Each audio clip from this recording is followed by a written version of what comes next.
December মানেই উৎসব, একদিকে বড়দিনের আলো আর একদিকে শান্তিনিকেতনের পৌষ মেলার রেশ। এই দুই উৎসবের মাঝখানেই আজ আমি এসে পড়েছি কলকাতার প্রাণকেন্দ্র ধর্মতলা, মানে এসপ্ল্যানেড। এই জায়গার একটা আলাদা ছন্দ আছে। পুতুল, ব্যাগ, জামা, জুতো, চশমা সব কিছু যেন আমাদের দৈনন্দিন জীবনে তো আমাদের প্রত্যেকটা মানুষেরই একটুখানি ব্রেকের দরকার আছে। আর আমার কাছে ব্রেক মানে তো অনেক ঘোরাফেরা আর প্রচুর প্রচুর শপিং। আর এবারে শপিংটা একটু বেশিই ভালো লাগছে, তার কারণ হচ্ছে সামনেই তো ক্রিসমাস আর আমাদের শান্তিনিকেতনের পৌষ মেলা।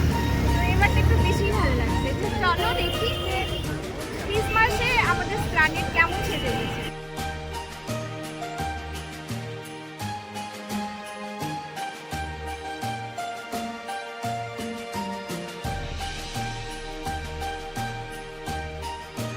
ঘোরা মানেই শুধু দেখা নয়, ঘোরা মানে খাওয়া দাওয়া, স্ট্রিট ফুডের গন্ধ, হালকা আড্ডা আর শহরের চলমান জীবন। এই সব মিলিয়েই তো ট্রাভেলটা সম্পূর্ণ। কিছু কেনা হয় প্রয়োজনের জন্য আর কিছু কেনা হয় স্মৃতি হিসেবে। এই বাজারে ঘুরলে হাতের ব্যাগের থেকেও ভারী হয়ে যায় মনটা।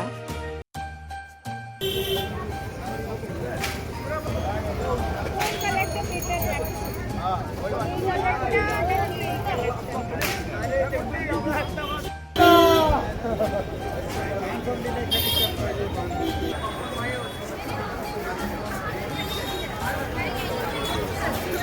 সত্যি খুব সুন্দর, খুব মজার।